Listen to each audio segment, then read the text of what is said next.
Hi, ഞാൻ ആദിഷ്. ഇന്നത്തെ വീഡിയോയിലൂടെ നമ്മൾ ഡിസ്കസ് ചെയ്യുന്നത് നിങ്ങൾ എന്തെങ്കിലും കാര്യത്തിന് മാനിഫെസ്റ്റേഷൻ നടക്കാൻ വേണ്ടിയിട്ട് ഒത്തിരി അഫർമേഷൻസ് ഒക്കെ പ്രാക്ടീസ് ചെയ്യുന്ന ഒരു വ്യക്തിയാണെങ്കിൽ ചില ആളുകളെങ്കിലും എന്നോട് പറയാറുണ്ട്, സാറേ ഞാൻ പ്രാക്ടീസ് ചെയ്തിട്ട് എനിക്ക് വർക്കായില്ല എന്ന്. അഥവാ അഫർമേഷൻ സ്ഥിരമായിട്ട് പറഞ്ഞു അല്ലെങ്കിൽ എഴുതി എന്നിട്ട് വർക്കായില്ല എന്ന് പറയുന്ന ആളുകളുണ്ട്. എന്തുകൊണ്ടാണ് വർക്കാവാത്തത്? ഇത് നിങ്ങൾക്ക് വർക്കായില്ല എന്നുള്ളത് കൊണ്ട് ഇത് തെറ്റാണ് അല്ലെങ്കിൽ ഇങ്ങനൊരു സംഭവം ഇല്ല എന്നൊക്കെ പറയുന്ന ആളുകളുണ്ട്. സത്യത്തിൽ അത് കൃത്യമായിട്ട് നിങ്ങൾ മനസ്സിലാക്കിയിട്ട് ചെയ്യാത്തത് കൊണ്ടാണ് അത് വർക്കാവാത്തത്. റീസൺസ് നമുക്ക് നോക്കാം. ഒന്നാമത്തെ റീസൺ, ഒരു അഫർമേഷൻ നമ്മൾ പ്രാക്ടീസ് ചെയ്യുന്ന സമയത്ത് അത് വികാരത്തോടു കൂടി ചെയ്യണം. അല്ലാതെ വെറുതെ നമ്മൾ പറഞ്ഞത് കൊണ്ടോ എഴുതിയത് കൊണ്ടോ കാര്യമില്ല. പറയുകയാണെങ്കിലും എഴുതുകയാണെങ്കിലും വികാരത്തോടു കൂടി അത് മനസ്സിൽ തട്ടിക്കൊണ്ട് തന്നെ നമുക്ക് ഫീൽ ചെയ്തുകൊണ്ട് ചെയ്യുമ്പോഴാണ് 100% നമുക്ക് റിസൾട്ട് കിട്ടുക. അപ്പോൾ ആ മിസ്റ്റേക്ക് നമ്മൾ വരുത്തിയിട്ടുണ്ടോ? വെറുതെ എഴുതുകയാണോ ചെയ്തത് അതോ വെറുതെ പറയുകയാണോ ചെയ്തത്? സ്വയം ചോദിക്കുക. അപ്പോൾ ഇനി പ്രാക്ടീസ് ചെയ്യുമ്പോൾ ഫീൽ ചെയ്തിട്ട് ആ വികാരത്തോടു കൂടിയിട്ട് അത് എഴുതുകയും പറയുകയും ചെയ്യുക. ഓക്കെ. രണ്ടാമത്തെ കാര്യം എന്ന് പറഞ്ഞാൽ, റിയാലിറ്റിയുമായിട്ട് നമ്മൾ ആർഗ്യൂ ചെയ്തുകൊണ്ടിരിക്കുക നമ്മുടെ ഉള്ളിൻ്റെ ഉള്ളിൽ. ഇപ്പോൾ റിയാലിറ്റി എന്ന് പറഞ്ഞാൽ ആ വ്യക്തി എന്നെ ബ്ലോക്ക് ചെയ്തു. ഇപ്പോൾ ഒരു റിലേഷൻഷിപ്പിൻ്റെ കേസിലാണെങ്കിൽ ഒരു വ്യക്തി എന്നെ ബ്ലോക്ക് ചെയ്തിട്ടുണ്ട്, അതാണ് റിയാലിറ്റി. പക്ഷെ നമ്മളിപ്പോൾ ചിന്തിക്കുന്ന കാര്യം ഇതായിരിക്കും, എന്ത്, ആ വ്യക്തി എനിക്ക് മെസ്സേജ് അയക്കുന്നു എന്നുള്ള രീതിയിലായിരിക്കും. അപ്പോൾ നമ്മളിങ്ങനെ ഉള്ളിൻ്റെ ഉള്ളിൽ മെസ്സേജ് അയക്കണില്ലല്ലോ, ഇപ്പോൾ ബ്ലോക്ക് ചെയ്തിരുന്നല്ലേ, ഇങ്ങനെ ആർഗ്യൂ ചെയ്തുകൊണ്ടിരിക്കും. അപ്പോൾ ഈ ആർഗ്യൂ ചെയ്യുന്ന സംഭവത്തെ ബ്രേക്ക് ചെയ്യാനും ആ ഒരു ബ്ലോക്കിനെ മാറ്റാനും വേണ്ടിയിട്ട് നമുക്ക് ഉപയോഗിക്കാൻ പറ്റുന്നൊരു കാര്യം എന്ന് പറഞ്ഞാൽ, എന്താണോ നമുക്ക് വേണ്ടത് ആ കാര്യം നമ്മൾ ഇഷ്ടപ്പെടുന്നു എന്നുള്ള രീതിയിൽ ചിന്തിക്കുക എന്നുള്ളതാണ്. ഓക്കെ. അപ്പം ആ വ്യക്തി എന്നെ വിളിക്കുന്നു എന്ന് പറയുമ്പോൾ ചിലപ്പോൾ അത് ഉള്ള കാര്യമല്ലല്ലോ, ബ്ലോക്ക് ചെയ്തിരുന്നല്ലേ. അപ്പോൾ മനസ്സിൽ എപ്പോഴും അതൊരു പ്രശ്നം തടസ്സമായിട്ട് ഇങ്ങനെ നിൽക്കും.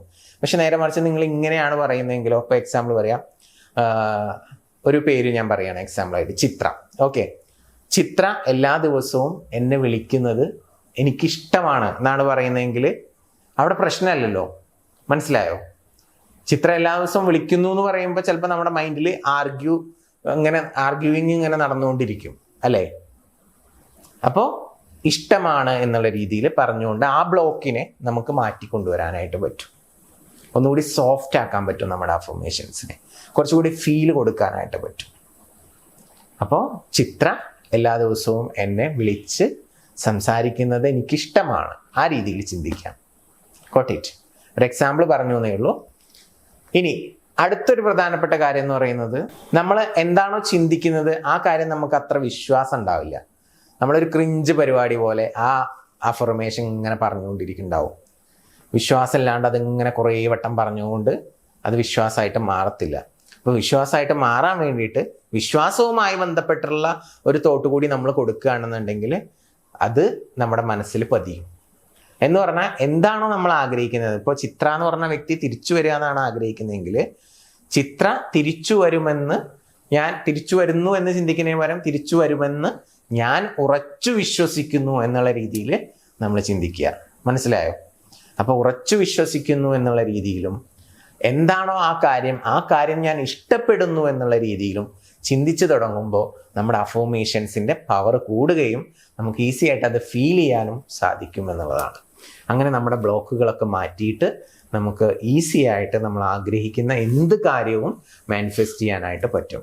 ഇപ്പം നിങ്ങൾക്ക് കുറച്ച് ക്ലാരിറ്റി കിട്ടുകയാണെന്ന് വിചാരിക്കുന്നു. ഇനിയും എന്തെങ്കിലും സംശയങ്ങളോ കാര്യങ്ങളോ ഉണ്ടെങ്കിൽ മുകളിൽ കാണുന്ന നമ്പറിൽ വിളിച്ചിട്ട് നിങ്ങൾക്ക് ചോദിക്കാവുന്നതാണ്.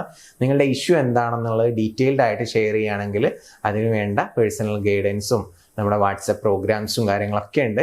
അതിൽ നിങ്ങൾക്ക് ജോയിൻ ചെയ്യാം. ഡീറ്റെയിൽഡ് ആയിട്ട് ഈ മാനിഫെസ്റ്റേഷനെ കുറിച്ച് പഠിക്കാം.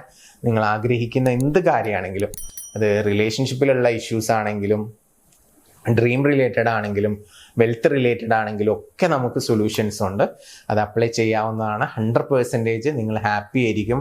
നമുക്ക് അത്രയും സക്സസ്ഫുൾ ആയിട്ടുള്ള ക്ലയൻസ് ഉണ്ട്. അപ്പോൾ അതിൻ്റെ ഒരു ധൈര്യത്തിലാണ് നമ്മൾ പറയുന്നത്. നിങ്ങൾക്ക് അതിൻ്റെ ഫീഡ്ബാക്സ് കാര്യങ്ങളൊക്കെ നിങ്ങൾക്ക് അയച്ചു തരാം. നിങ്ങൾക്ക് എന്തെങ്കിലും ഇഷ്യൂസ് ഉണ്ടെങ്കിൽ, നമ്മുടെ സർവീസ് ആവശ്യമുണ്ടെന്ന് തോന്നുന്നുണ്ടെങ്കിൽ ധൈര്യമായിട്ട് കോൺടാക്ട് ചെയ്തോളൂ. ഞങ്ങളുടെ സപ്പോർട്ട് ഉണ്ടായിരിക്കും. പുതിയ വീഡിയോസുമായിട്ട് നമുക്ക് വീണ്ടും കാണാം. താങ്ക്